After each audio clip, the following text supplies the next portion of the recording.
네, 여러분 두 번째 시간 1266번부터 보도록 하겠습니다. 1266번.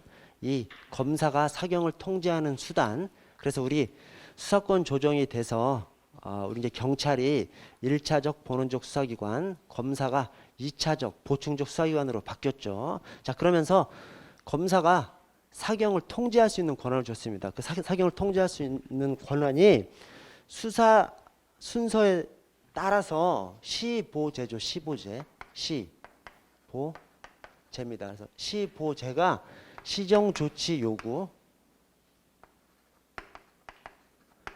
시정조치 요구권, 그 다음에 보완 수사 요구권, 그 다음에 재수사, 이거 요청이죠. 요청.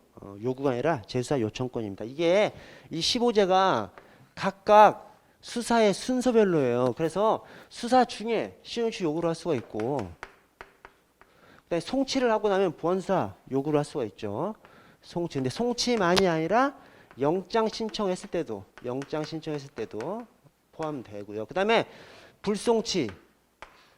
불송치를 하면 우리 이제 불송치인데 서류 증거물은 다 송부하도록 돼 있죠. 그래서 이 불송치하면 그 서류를 검찰에다 다 넘기게 돼 있으니까 검찰이 그 서류를 살펴보다가 이 재수사 요청을 할 수 있도록 좀 그렇게 해놨습니다. 자, 그래서 시보제, 시정조치 요구, 보완수사 요구, 재수사 요청권, 이런 사경 통제 권한을 검사가 가지고 있습니다. 근데 이 15제가 법인남 필의부예요. 이 15제의 요건이 법인남, 그다음에 필위부예요. 그래서 법인남, 법령 위반, 인권침해, 현저한 수사권 남용, 필요한 경우, 그다음에 마지막은 위법 부당입니다. 위법 부당. 그래서 이 시정조치 요구권이 사건, 기록 등 송부 요구하고, 그 다음에 이제 시정조치 요구하고, 그 다음에 송치 요구하고, 이 세 가지로 구성되어 있습니다. 근데 이 중에서 이 시정조치 요구의 시작, 사건, 기록 등본 송부 요구가 이게 법인남입니다. 법인남. 법령 위반, 인권 침해, 현저한 수사권 남용이 있을 때 사건, 기록 등본 송부 요구를 할 수가 있고, 살펴보니까 진짜 문제가 있어? 그러면 시정 조치를 요구할 수가 있고, 그거 제대로 지켜지지 않아? 송치 요구를 할 수가 있는 겁니다. 그래서 시정 조치 요구가 사건, 기록 등본 송부 요구, 시정 조치 요구, 송치 요구로 구성되어 있는데 그 출발점이 법인남인 거예요. 법인남. 자, 나머지는 이제 이렇습니다. 자, 그리고 하나 좀 더 말씀드리면, 얘네가 또 우리 사경 징계 요구권을 또 가지고 있어요. 근데 그 징계 요구권이 잘 생각해 보시면 시정조치 요구, 보완수사 요구, 재수사 요청이지 않습니까? 요구는 뭐고 요청은 뭐요? 아니, 우리가 뭐 정확히 구별은 안 되지만 요구는 확실한 권한이죠. 요청은 부탁하는 것이고 요구는 확실한 권한이지 않습니까? 강도가 더 강한 권한이죠. 그렇죠? 요구할 수 있어. 요청은 부탁하는 것이고 요구는 요구하는 거지 않습니까? 요청은 부탁하는 것이고 요구는 진짜 요구하는 것이고, 그래서 요구가 이행되지 않으면 징계 요구권이 있는 것이죠. 그래서 시정조치 요구 관련해서 검찰총장이나 검사장이 사경 징계 요구를 할 수가 있고요. 그다음에 보안수사 요구 관련해서 이때는 이제 직무 배제 요구까지 있어요. 직무 배제 또는 징계 요구를 할 수가 있습니다. 여기에는 없어요. 재수 요청은. 이건 요청은 부탁하는 거잖아. 부탁해놓고 부탁 안 들어준다고 징계 요청에 좀 말이 좀 안 맞잖아요. 그래서 이 징계 요청은 위에 요구가 있는 곳에서만 징계, 그다음 여기는 징계, 여기는 직무 배제 또는 징계 요구할 수 있습니다. 좀 그렇게 좀 해놓으시고, 자, 한번 이제 보시면, 자, 1266번 시정조치 요구, 시보제의 시죠. 첫 번째 수사 중에 시정조치 요구할 수 있죠. 자, 검사는 사법경찰관리 수사 과정에서 법령 위반, 인권 침해, 법인남이네.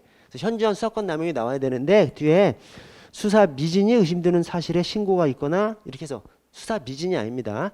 현저한 수사권 남용이 나와야 돼요. 그래서 법인남, 여기서 출발하는 것이죠. 법인남 이럴 때 사법경찰관에게 사건 기록 등본의 송부를 요구할 수 있습니다. 자, 나의 이 송부를 받은 검사는 필요하다고 인정되는 경우에는 사법경찰관에게 시정조치를 요구해야 한다? 아니, 검사의 권한이니까 요구할 수 있는 거죠. 검사의 권한이지 뭐. 그래서 요구할 수 있죠. 자, 다에 사법경찰관은 검사의 시정조치 요구가 있는 때에는 정당한 이유가 없으면 지체 없이 이를 이행하고 그 결과를 검사에게 보고해야 된다. 보고하면 이게 보고가 아니라 통보예요. 통보. 뭐 단어 하나 바꿔가지고 틀린 질문 내느냐 짜증 나시겠지만 이게 검경 관계를 정확하게 나타내는 표현입니다. 새로 들어온 조항 중에서 보고 없어요. 왜냐? 아니 대등한 기관끼리 뭐 보고야 통보지. 그렇지 않습니까? 그래서 옛날에 만들어진 조문이 그대로 남아있는 것은 있어. 그러나 새로 만들어진 거, 이 사건 조정되면서 새로 만들어진 조항에서는 보고 없습니다. 다 통보입니다. 통보. 그래서 통보해야 하고요.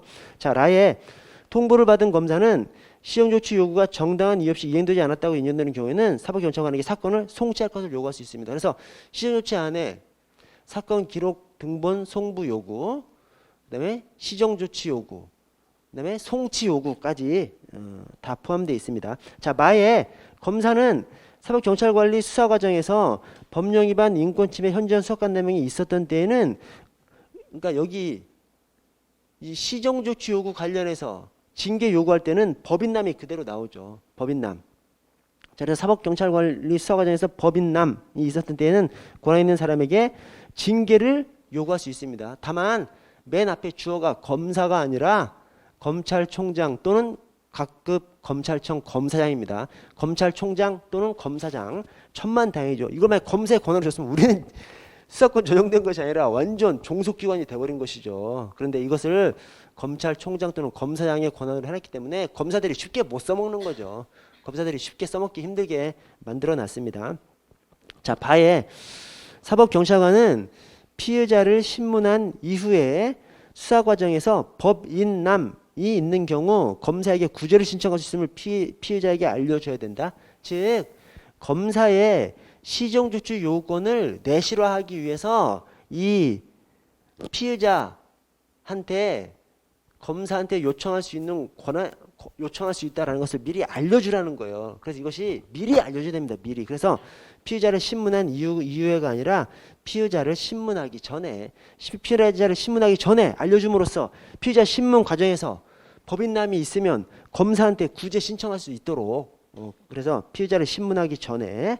자, 그래서 아까 제가 법인남 필요 말씀드렸잖아요. 이 시정조치 요구 관련해서는 곳곳에 법인남이 막 들어가 있어. 그래서 그걸 보시면서 계속 눈에 익숙하게 만들어 두셔야 됩니다. 자, 1267번 이제 15제의 보안수사 요구. 이 보안수사 요구 관련해서 이번에 개정됐어요. 개정됐는데 개정된 것은 조금 뒤에 또 나옵니다. 자, 검사의 보안수사 요구 개정 조항은 뒤에 또 나오고요. 자, 기본적으로 1번 송치 사건의 공소 제기 여부 결정 또는 공소 유지에 관해서 필요한 경우, 송치했을 때 보안수사 요구를 할 수 있는데 필요한 경우, 이게 그래서 법인남 그래서 필요한 경우 검사는 사법경찰관에게 보안수사를 요구할 수 있습니다. 자, 이번에 사법경찰관이 신청한 영장의 청구 여부 결정에 관하여 필요한 경우에도 또 보안수사를 할 수 있어요. 그래서 보안수사 요구는 송치했을 때 공소제기 여부 결정에 필요할 때, 그래서 송치했을 때 또는 영장 신청했을 때, 영장 청구 관련해서 이 보안수사 요구할 수 있습니다. 자, 3번에 사법경찰관은 검사의 보안수사 요구가 있는 때에는 정당한 이유가 없는 한 1개월 이내 일을 이행하고 그 결과를 검사에게 통보해야 된다. 형소법에는 지체 없이로 되어 있습니다. 형소법에는 지체 없이. 자, 4번에 검찰총장 또는 각급 검찰청 검사장은 사법경찰관이 정당한 이유 없이 1항의 요구에 따르지 아니하는 때에는 권한 있는 사람에게 해당 사법경찰관의 직무 배제 또는 징계를 요구할 수 있습니다. 이게 15제 중에서 15만 징계 요구를 할 수 있죠. 근데 좀 달라요. 좀 다른 것이 시정조치 요구에 있어서는 징계를 요구할 수 있고 보안수사 관련해서는 직무 배제 또는 징계를 요구할 수 있습니다. 보안수사 관련해서는 진짜 뭘 해야 되잖아. 시정조치 요구 관련해서는 법인남이 있을 때 징계 요구를 할 수가 있기 때문에 이 시정조치 요구 자체가 법인남이 요건이잖아요. 근데 시정조치 요구 관련한 징계 요구도 법인남이 거기 들어가요. 그래서 법인남이 있을 때 징계 요구를 하니까 징계 요구만 나오는 거예요.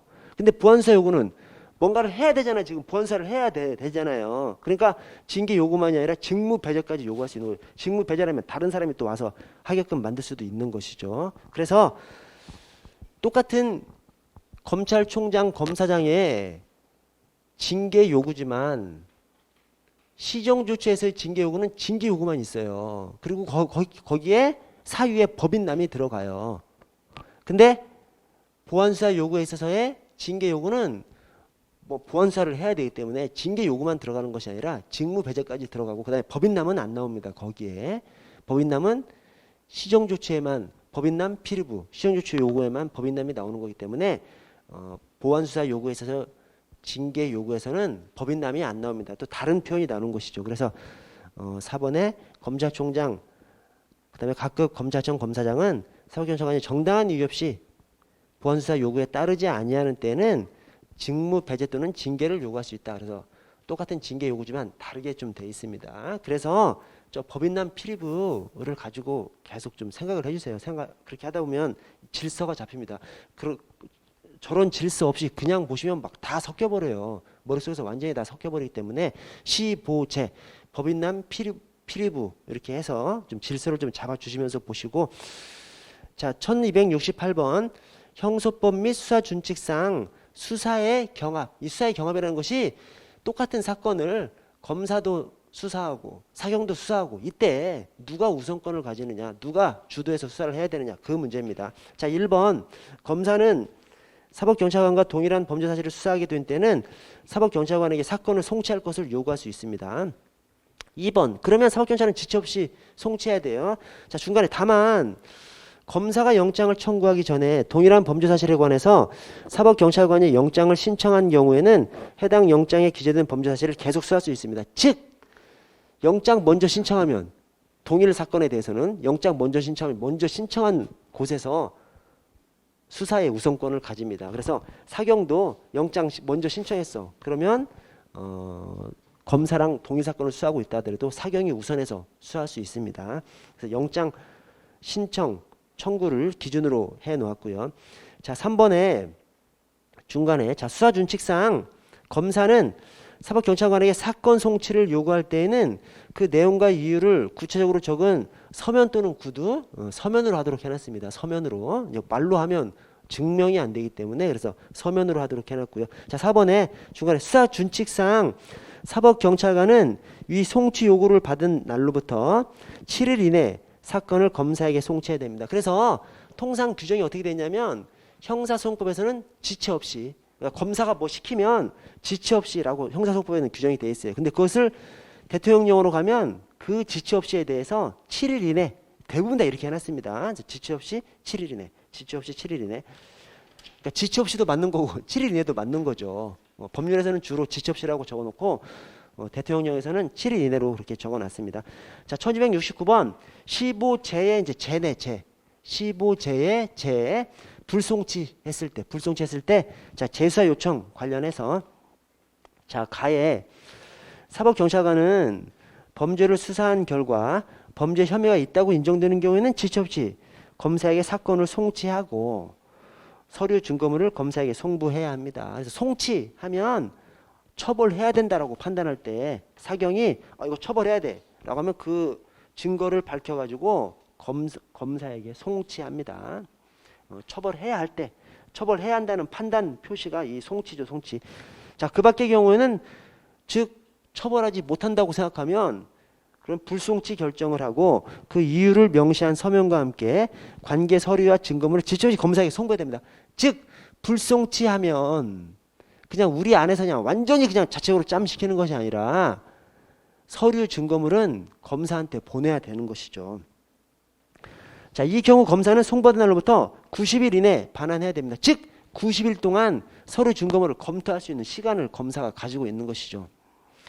자, 나의 사법경찰관은 송부한 날부터 7일 이내에 서면으로 고소인, 고발인, 피해자 또는 그 법정 대리인에게 사건을 검사에게 송치하지 아니하는 취지와 그 이유를 통지해 줘야 됩니다. 그래서 전에는 이 각종 통지 규정이 막 며칠 이내 막 섞여 있었거든요. 근데 이 수사준칙 새로 제정되면서 7일 이내로 다 거의 통일시켜 놨습니다. 그래서 7일 이내 통지하도록 해놨고요.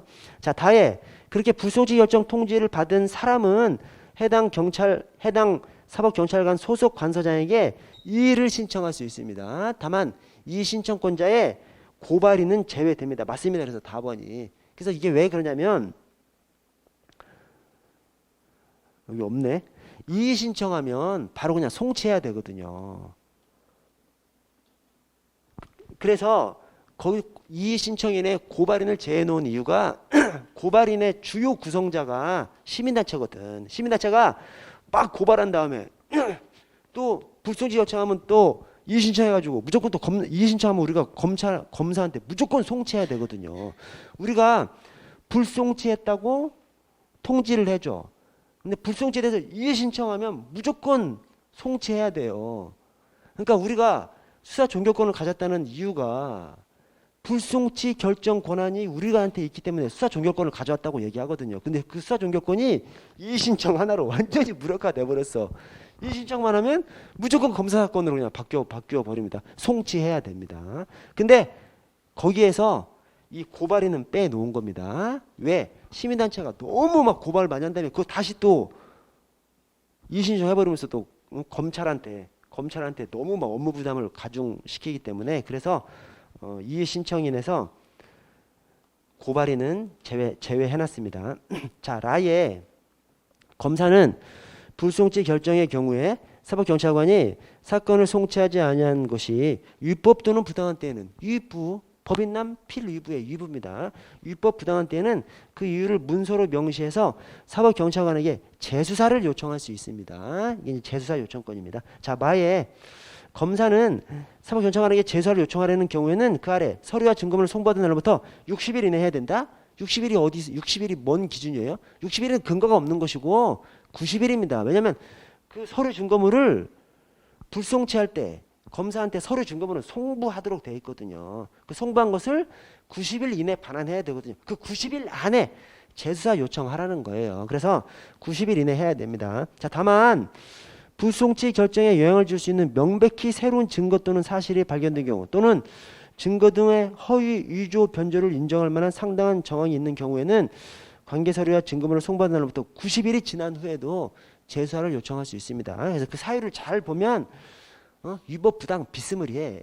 위법 부당 비스무리한 것이 발견되면 90일이 지난 때에도 또 할 수 있다는 거예요. 원래 사유도 위법 부당이고 또 90일 이내 해야 되는데 90일 넘어서 할 수 있는 사유도 잘 읽어보시면 위법 부당 좀 비슷한 사유입니다. 자, 바에 검사는 이게 이제 개정 조항입니다. 검사는 사법경찰관이 재수사 결과를 통보한 사건에 대해서 다시 재수사를 요청하거나 송치 요구를 할 수 없는 것이 원칙입니다. 그래서 한번 사경이 재수사를 했으면 이제 끝나는 것이 원칙인 것이죠. 다만 예외를 뒀습니다. 사법경찰관이 사건을 송치하지 않은 위법 또는 부당이 시정되지 않아. 왜 그래? 애시당초 재수사 요청 사유가 위법 부당이었잖아요. 근데 그 위법 부당이 시정되지 않았어. 그러면 그렇게 해서 검사가 사건을 송치받아 수사할 필요가 있는 다음 각호의 경우에는 사건 송치를 요구할 수 있습니다. 아예 그냥 검사 사건으로 만들어버릴 수가 있는 것이죠. 그래서 재수사 요청 사유가 위법 부당이잖아. 근데 재수사를 한번 하면 다시 재수사 요청하거나 송치 요구할 수 없는 것이 원칙이지만 위법 부당이 해결되지 않았어. 그러면 뭔가 또 계속 해야 되죠. 그래서 그때는 송치 요구를 할 수 있도록 해놨습니다. 그래서 1호 관련 법령 또는 법률에 위반된 경우, 2호 중간에 재수사 요청한 사항에 대해서 그 이행이 이루어지지 않은 경우, 3호 관계 서류 재수사 결과만으로도 범죄 혐의가 명백히 인정되는 경우, 4호 공소시효 또는 형사소추 요건을 판단하는데 오류가 있는 경우. 여기 1, 2, 3, 4도 다 위법 부당 비스무리한 것들이에요.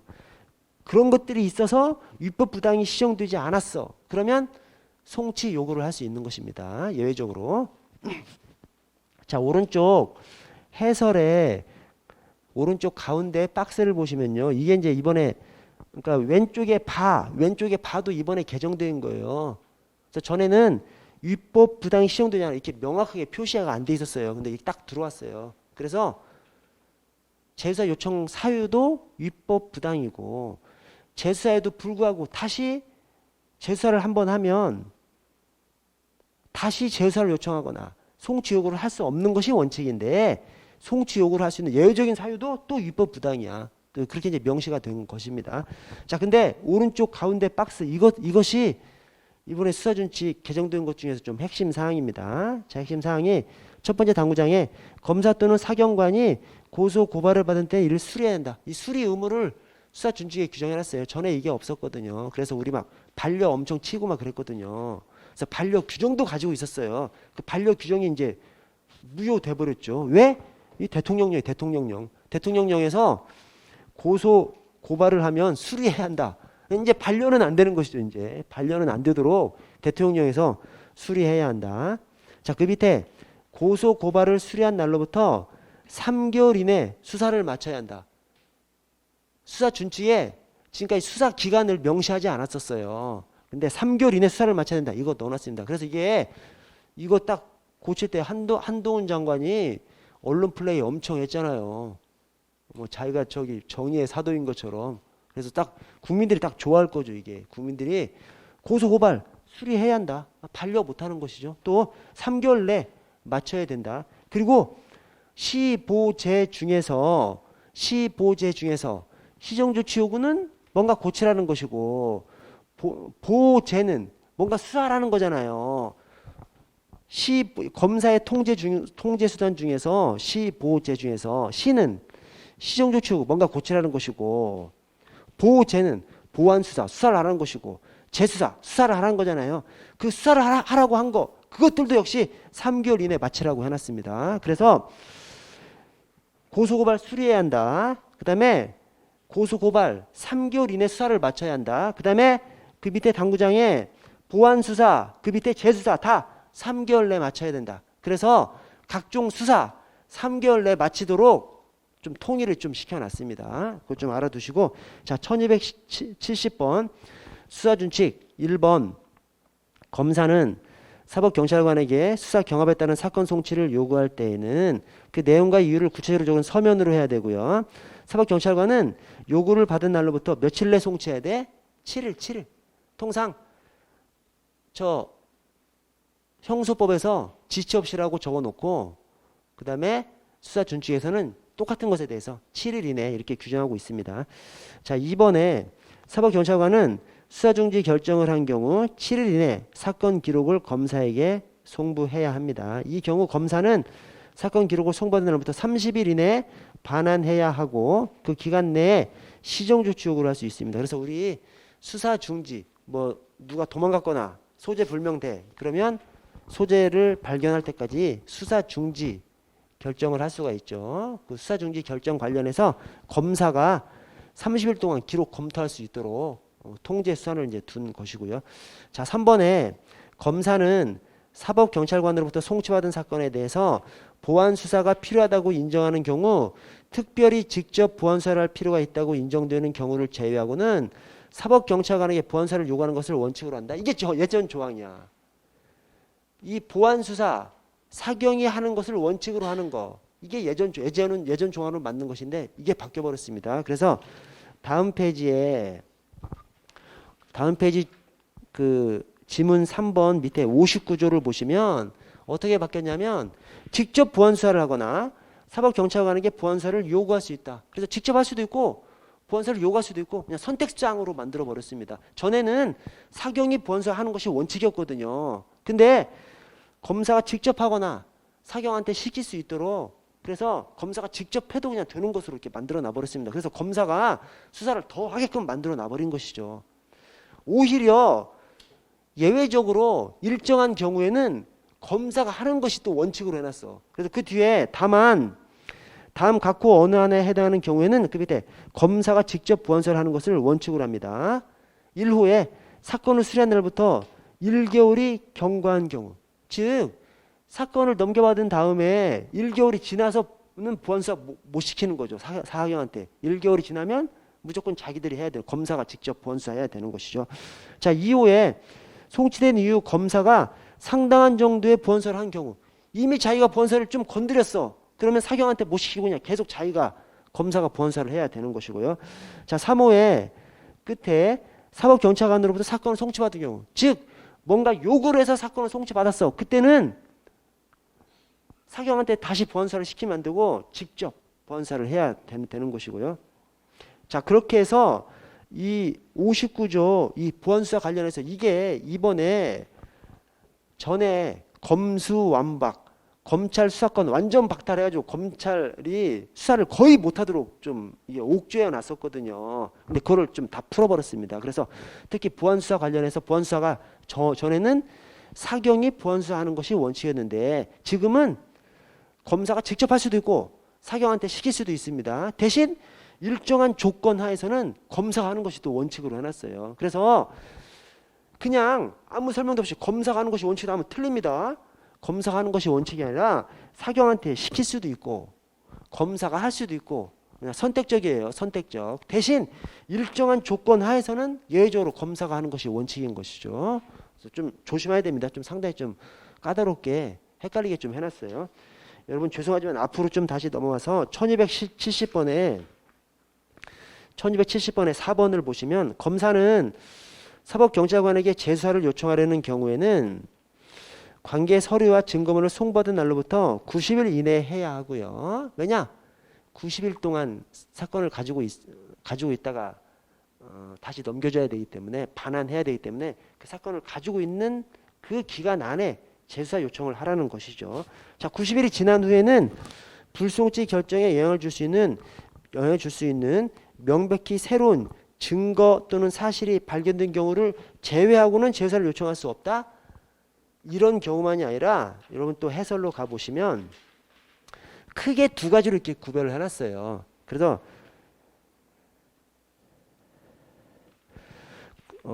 넷째 줄에 90일이 지난 후에도 재수사를 요청할 수 있는 사유가 1호에 중간에 명백히 새로운 증거 또는 사실이 발견된 경우, 2호에 증거 등의 허위, 위조, 변조를 인정할 만한 상당한 정황이 있는 경우, 이렇게 해서 이 90일이 지난 후에도 재수사를 요청할 수 있는 사유가 아까 그 하나만이 아니라 또 있습니다. 또 있어. 그래서 틀린 지문이고요. 자, 1271번으로 넘어가겠습니다. 1271번. 자, 범죄 첩보 셋째 줄에 범죄 첩보의 특징을 설명한 것으로 적절하지 않은 것은, 이 범죄 첩보의 특징이 시가지 결혼이에요. 시가지 결혼. 그래서 뭐가 헷갈리냐면 시한성하고 가치 변화성, 또 결합성하고 혼합성, 이 두 가지씩이 이제 서로 이제 헷갈립니다. 그래서 저는 그냥 가필 혼인 이렇게 그냥 외웠습니다. 가필 시한성도 뭔가 바뀌는 것이고 가치 변화성도 뭔가 바뀌는 것인데, 가치 변화성은 수사기간 필요성에 따라서 가치가 바뀌는 것이고, 시한성은 시간 변화에 따라서, 시간이 흘러감에 따라서 가치가 감소하는 것을 이 시한성이라고 하고요. 또 결합성하고 혼합성하고 헷갈리는데, 혼합성이 하나의 첩보 안에는 원인과 결과가 포함되어 있다.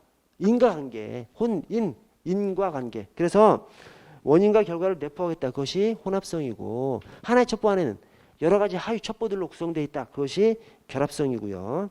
그래서 시가지 결혼, 가필 혼인 이렇게 좀 하셔서, 거기 위에 지문의 3번을 보시면 가치 변화성이라고 해놓고 범죄 첩보는 시간이 경과함에 따라 가치가 감소한다. 가필 수사기관의 가치 변화성은 수사기관의 필요성에 따라서 가치가 변화하는 것.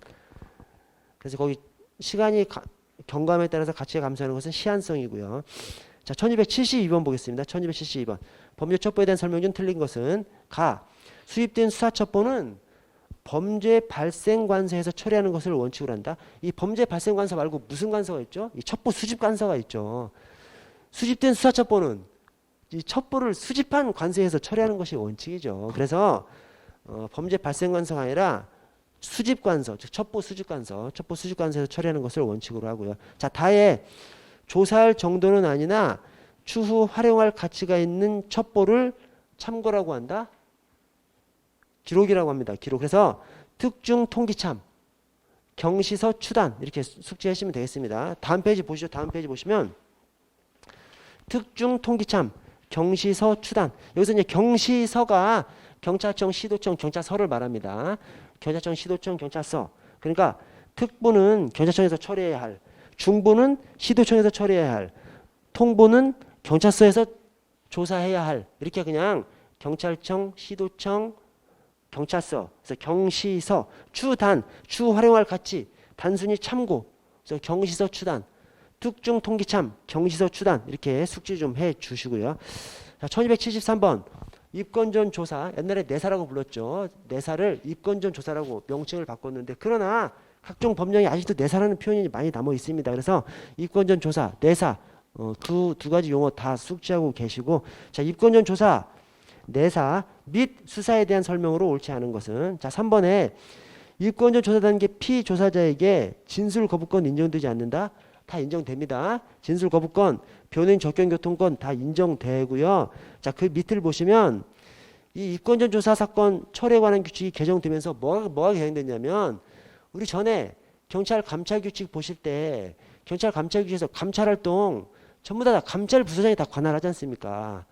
감찰 부서장 뭐 보고하고 감찰 부서장 주관하에 다 하다가, 다만 감찰 활동 결과만큼은 기관장한테 보고하죠. 그렇게 돼 있습니다. 경찰 감찰 규칙이 모든 활동을 다 감찰 부서장이 주관해서 해. 그러다가 감찰 활동 결과 보고는 기관장한테 결과 보고하게끔 돼 있습니다. 근데 입건전 조사 이 내사 처리 규칙도 옛날에는 그렇게 돼 있었어요. 근데 이번에 개정되면서 모두 다 수사 부서장으로 다 그냥 바뀌어 버렸어요. 그래서 뭔 말이냐면, 4조에 조사건의 수리 소속 수사부서장 보고, 5조에 첩보사건 착수 소속 수사부서장에게 보고, 자, 8조에 수사 절차로의 전환, 이게 뭐죠? 입건이죠. 입건. 전에는 입건만큼은 기관장 지휘를 받아서 하도록 돼 있었거든요. 그래서 우리 일선에서도 내사 사건 입건할 때 서장마다 달라요. 서장마다 자기가 직접 사인하는 사람이 있어요. 저도 저 수사과 근무할 때 내사 사건 아무것도 아닌 거거든요. 근데 내 사건을 입건할 때는 서장이, 야, 내가 직접 사인해 줄 거야 라고 하면 직접 다 그냥 수사관이 가서 한 명씩 가서 서장한테 가서 사인 받았었다니까. 저도 그래서 그때 서장한테 받았다니까요. 옛날에는 그렇게 돼 있었어요. 옛날에는 내사에 있어서 입건만큼은 기관장 승인을 받도록 해놨는데, 이번에 이제 바뀌어가지고 다 수사부서장입니다. 그냥 다 수사부서장이에요. 그래서 수사 절차로의 전환, 경찰관은 조사 과정에서 범죄 혐의가 있다고 판단될 때는 지체 없이 범죄 인지서를 작성해서 소속 수사부서장 지휘를 받아 수사를 개시해야 된다. 전에 이게 기관장이었는데 수사부서장으로 바뀌었습니다. 그래서 경찰 감찰 규칙은 결과 보고만큼은 기관장한테 보고를 해야 되는데, 입건전 조사 이 내사는 이제 내사를 입건할 때에도 수사부서장입니다. 그냥 수사부서장. 자, 9조 불입건 결정주의, 수사부서장은 6개월 이내 수사 절차로 전환하지 않은 사건에 대해서 그때 불입건 결정 지휘를 해야 됩니다. 자, 다만 아래 끝에 6개월 범위 내에서 조사 기간을 연장할 수 있습니다. 이게 뭐야? 내사를 받으면, 여러분 내사에서 입건 전 조사에서 강제 수사할 수 있어요, 없어요? 할 수 있습니다. 이 강제 수사가 대물적 강제 수사가 있고 대인적 강제 수사가 있지 않습니까? 대물적 강제 수사는 광범위하게 이루어져요. 입건 전 조사 단계에서 금융 계좌 막 다 뒤져보고 막 휴대폰 까고 막 엄청 까. 당하는 사람은 미쳐버리는 겁니다. 당하는 사람은 내가 수사를 받고 있다는 사실을 알게 돼 미쳐버리는 거죠. 근데 내사 6개월이 지났는데도 안 끝내주고 막 완전히 인권 침해적인 거야. 그래서 우리 경찰은 인권 친화적으로 6개월 이내에 수사 절차로 전하지 않으면, 6개월 이내에 입건하지 않으면 그냥 종결하도록 규정을 두고 있습니다. 내사는 6개월. 자, 그 밑에 제가 비교해 놓고, 수사는 1년, 내사는 6개월, 수사는 1년. 하여튼 내사는 6개월을 넘지 않도록 대신 이제 예외적으로 연장할 수 있는 규정을 두고 있고, 자, 밑에 비교를 보시면 경찰 수사규칙의 장기사건 수사 종결, 사법경찰관리는 범죄 인지 후 1년이 지난 사건에 대해서는 수사준칙 51조 1항에 따른 결정이 된다. 이 말이 수사 종결을 해야 된다. 그 말입니다. 자, 그러나 맨 끝에 바로 이 상급경찰관서 수사부서장 승인을 받아서 연장할 수는 있고, 그래서 연장할 수는 있지만 하여튼 내사는 입건전 조사는 6개월, 수사는 1년이 지나면 종결하도록 그렇게 원칙적인 규정을 좀 두고 있습니다. 이게 엄청나게 인권 친화적인, 인권 어? 인권 측면의 제도입니다. 내사나 수사가 진행되면 상대방 미쳐버리거든. 그리고 검찰은 막 3년, 5년 막 엄청 가지고 있어요. 진짜로. 그래서 옛날에 우리 경찰 출신 황운하 국회의원이 국회의원 출마할 때 사표를 내니까 우리 이제 사표를 내면 그냥 사표를 받는 것이 아니라 그 공무원에 대해서 검찰, 경찰, 감사원 등등 조사기관에서 조사하고 있는 사건이 있는지 없는지 살펴본 다음에 사표를 수리하게끔 돼 있거든요. 근데 거기에 조사를 하고 있어. 물론 퇴직을 허용할 수 없는 사유가 중징계에 해당한다고 판단할 때 퇴직을 허용하지 않게끔 돼 있습니다. 그러나 사건 걸려 있으면 하여튼 무조건 퇴직 안 시켜줍니다. 왜? 중징계에 해당할 수도 있기 때문에, 수사가 끝나고 나면 중징계에 해당할 수도 있기 때문에 사표를 수리해주지 못합니다. 그래서 황운하 청장이 국회의원 출마하려고 했는데 퇴직을 못해가지고 대한민국 건국 이래 최초로 경찰 신분을 가진 채로 국회의원 출마해서 당선된 거잖아요. 하여튼 간에. 예. 자, 1274번 수사의 종결 형식. 자, 수사의 종결 형식에 송치가 있고 불송치가 있죠. 송치는 처벌해야 된다라고 해서 검사한테 넘기는 것이고, 처벌할 수 없다라고 해서 이제 불송치 결정을 할 수가 있죠. 불송치 경찰을 하면 결정을 하면 그냥 짬시키는 것이 아니라 서류와 증거물은 검사한테 송부하면 검사가 90일 이내 반환해야 되죠. 자, 불송치 안에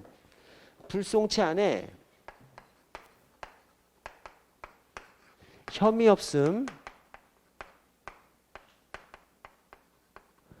죄가 안 됨, 그 다음에 공소권 없음, 크게 각하 정도가 있죠.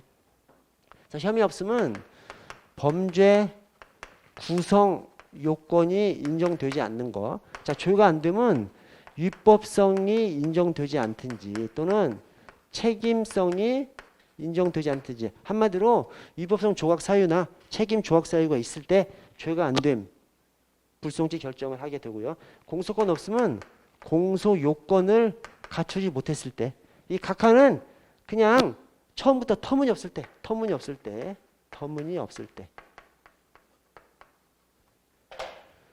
자, 그래서 1번 피해 사실이 범죄를 구성하지 않아. 그럼 죄가 안 됨이 아니라 혐의 없음이죠. 범죄 구성 요건 인정되지 않는 거니까. 그래서 죄가 안 됨이 아니라 불송치 혐의 없습니다. 혐의 없음. 자, 이번에 고소고발 사건에서 혐의 없음, 죄가 안 됨, 공소권 없음 사유가 있음이 명백해. 딱 고소장 받았는데 그냥 명백해. 터무니없는 거지, 터무니없는 거. 그래서 이것이 각하 사유 맞고요. 자, 3번에 피해자 소재가 판명되지 않아.